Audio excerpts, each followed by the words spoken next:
Il était une fois, dans une ville où le pouvoir et la richesse dictaient les lois, un jeune homme né avec tout, sauf la sagesse du cœur. Taddeo, fils unique d'un puissant milliardaire, croyait que l'argent pouvait tout acheter, même l'amour. Mais il ignorait qu'un simple choix allait bouleverser sa vie à jamais. Zina, fille d'une humble servante, ne possédait ni fortune ni statut, mais elle avait quelque chose de plus précieux, un cœur sincère et un courage inébranlable. Lorsqu'elle tomba enceinte de l'héritier des Kwanzaa, elle crut aux promesses d'amour, mais fut trahie, rejetée et laissée seule face à son destin. Ce que Taddeo ne savait pas, c'est que la vie ne pardonne pas l'arrogance, et que parfois, ce que l'on méprise finit par devenir notre seul salut. Un fils milliardaire, une femme abandonnée, un enfant innocent, une histoire de trahison, de chute, mais aussi de rédemption et de justice. Regardez jusqu'à la fin, car cette histoire pourrait bien vous changer à jamais. Avant de plonger dans cette histoire captivante, prenez un instant pour vous abonner à la chaîne. Activez la cloche pour ne rien manquer et laissez un pouce bleu si vous aimez les récits remplis d'émotions et de rebondissements. Votre soutien aide à faire grandir cette communauté et à partager encore plus d'histoires puissantes. Maintenant, installez-vous bien. L'histoire commence. Dans la ville animée de Kintaba, où les tours d'acier côtoient les marchés animés, vivait un homme puissant du nom de Monsieur Kwanzaa. Cet homme, dont la fortune s'étendait des banques aux terres fertiles, avait un fils unique, Taddeo, un jeune homme élevé dans le luxe et l'abondance.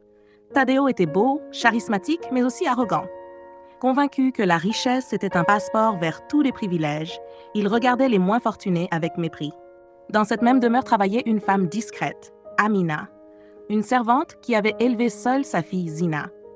Contrairement à Taddeo, Zina n'avait pas grandi dans l'opulence, mais dans l'humilité et le travail. Elle aidait sa mère après ses études, se battant pour un avenir meilleur. Dès leur première rencontre, Zina et Taddeo se toisaient comme des étrangers venant de planètes différentes. Mais le destin, joueur impitoyable, avait d'autres projets pour eux. L'illusion de l'amour. Un soir, lors d'une fête somptueuse dans la demeure des Kwanzaa, Zina, vêtue humblement mais avec grâce, attira le regard de Taddeo. Il s'approcha d'elle, non par amour, mais par caprice, comme un enfant fasciné par un jouet nouveau. Zina, bien que méfiante, se laissa séduire par les mots doux et les promesses du jeune héritier. Pour la première fois de sa vie, elle se sentit désirée, vue autrement que comme la fille d'une domestique. Leur relation se fit clandestine. Chaque soir, dans un coin isolé du vaste jardin, Taddeo murmurait à Zina des promesses d'avenir, lui peignant un monde où l'amour triomphait des classes sociales. Mais l'amour véritable ne se bâtit pas sur des promesses vides. La trahison et la chute. Le soleil déclinait lentement sur la ville de Kintaba lorsque Zina, le cœur battant, se présenta devant la demeure des Kwanzaa. Ses mains tremblaient, non de peur mais d'espoir. Elle tenait sous son pagne une petite amulette offerte par sa mère, un symbole de protection et de bénédiction pour les enfants à naître. Taddeo, quant à lui, savourait la fin d'une journée entouré de ses amis dans un salon luxueux. Il riait aux éclats, un verre à la main, ignorant le poids du monde extérieur. Lorsque Zina entra dans la pièce, son regard rencontra celui de Taddeo. Un sourire fugace passa sur ses lèvres, mais elle vit bientôt l'indifférence glaciale dans ses yeux. Elle inspira profondément et s'approcha. « Taddeo, je dois te parler. C'est important. » Il haussa un sourcil, agacé par son interruption. « Qu'y a-t-il? Tu as oublié de ranger quelque chose dans la maison ?»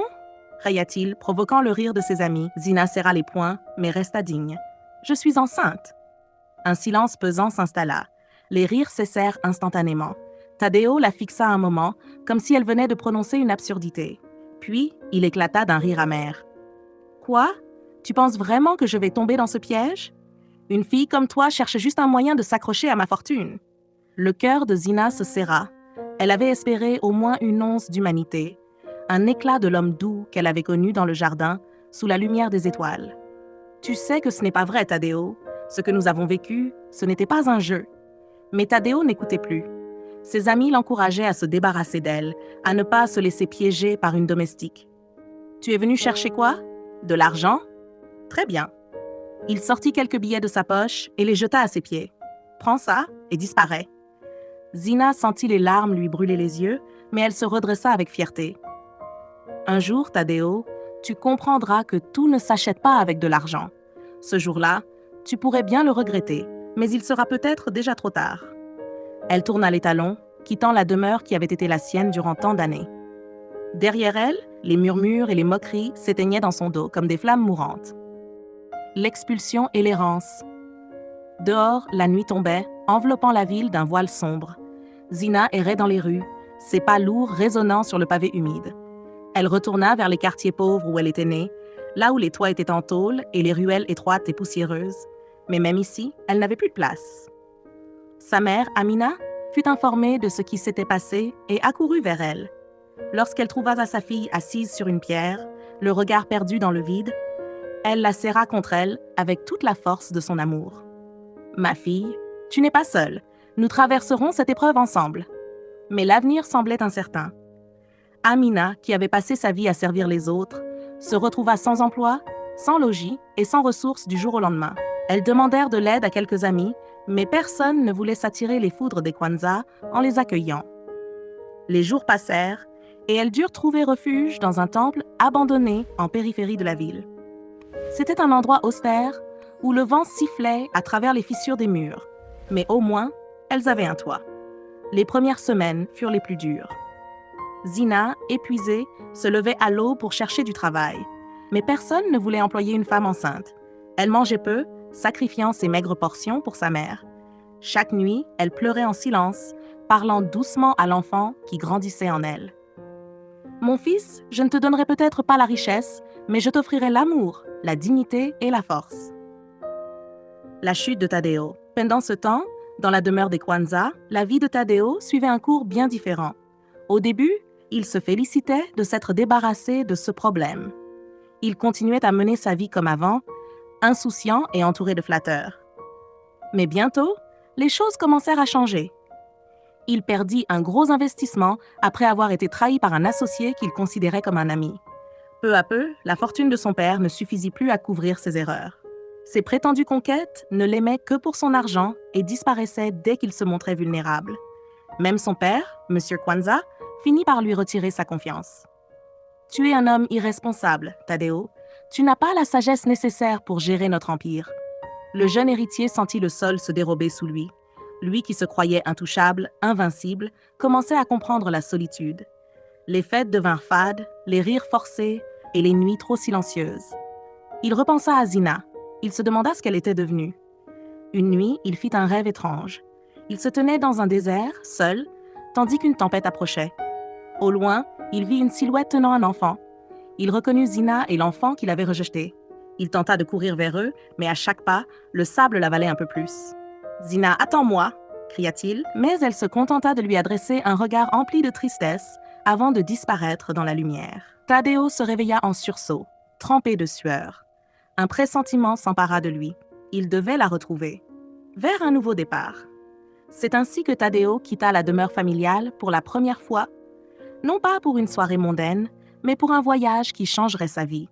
Il parcourut les rues de la ville, interrogea d'anciens domestiques, chercha des indices sur l'endroit où Zina aurait pu se réfugier. Après plusieurs semaines de recherche, il entendit parler d'une femme du nom de Zina, qui vivait dans un village en périphérie de Kintaba, une femme forte qui, malgré l'adversité, s'était relevée. Il prit la route, ne sachant pas ce qui l'attendait. Ce voyage, il le ferait non pas pour se débarrasser d'un fardeau, mais pour affronter la vérité. Pour la première fois de sa vie, il marchait sans certitude, mais avec un espoir fragile, celui d'obtenir le pardon et de réparer ce qui avait été brisé. La renaissance de Zina. Après des semaines d'errance, Amina et Zina trouvèrent refuge dans un petit village à la lisière de la ville. Là-bas vivait un vieil homme respecté de tous, le sage Baba Nuru. « Le destin nous met à l'épreuve non pour nous briser, mais pour nous fortifier, » dit-il à Zina en lui tendant une calebasse de lait chaud. Encouragée par ces paroles, elle se mit à travailler dur. Avec les petites économies qu'elle et sa mère avaient pu sauver, elle lança un petit commerce de tissus et d'artisanat. Son talent et son sens du commerce firent rapidement prospérer son affaire. Les années passèrent. Son fils, qu'elle nomma Kamisi, grandit entouré d'amour et de sagesse. Et Zina, autrefois rejetée, devint une femme influente, respectée bien au-delà des murs du village. Pendant ce temps, dans la demeure des Kwanzaa, Tadeo sombrait dans un gouffre de solitude et de regret. Le poids du remords. Sans le savoir, Tadeo suivait de loin le destin de Zina. Il l'avait crue faible, mais elle s'était élevée bien plus haut que lui. Sa propre vie, en revanche, n'était qu'une série d'échecs. Les amis de luxe avaient disparu, les femmes l'avaient abandonné, et son père, las de son irresponsabilité, le tenait à distance des affaires familiales. Un soir, hanté par ses erreurs, il se rendit au village où vivait Zina. « Je veux voir mon fils. » Mais Zina ne céda pas si facilement. « Tu ne peux pas venir et repartir à ta guise, Tadeo. L'amour d'un père se mérite. » Seul et accablé, Tadeo se tourna vers Baba Nuru, le sage. « Comment puis-je réparer mes erreurs ?» demanda-t-il, les larmes coulant sur son visage. « L'eau du fleuve ne revient jamais en arrière, » répondit Baba Nuru. « Mais si tu veux être un père, sois-en digne, non par les mots, mais par les actes. La rédemption et la réconciliation. » Déterminé à changer, Tadeo resta au village. Il travailla aux côtés des artisans, apprit à cultiver la terre, partagea les repas sous les étoiles avec les anciens. Petit à petit, il regagna la confiance de Zina et de Kamissi.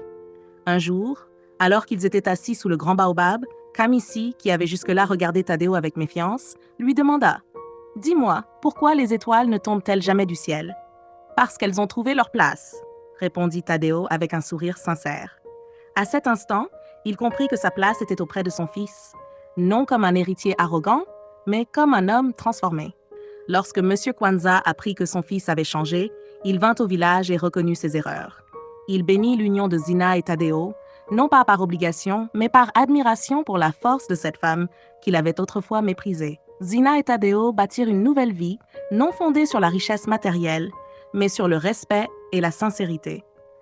Quant à Kamissi, il grandit avec une double richesse, celle du sang et celle du cœur. Morale de l'histoire. La vraie richesse ne se mesure ni à l'or ni au pouvoir, mais à la valeur de nos actes et à la grandeur de notre cœur. Et voilà, c'est la fin de cette histoire pleine d'émotions et de leçons de vie. Si cette histoire vous a touché, laissez un like, partagez-la et dites-moi en commentaire ce que vous en pensez. Abonnez-vous et activez la cloche de notification pour ne rien manquer des prochaines histoires inspirantes. N'oubliez pas, chaque histoire porte un message et celle-ci pourrait bien changer une vie. À très bientôt pour une nouvelle aventure.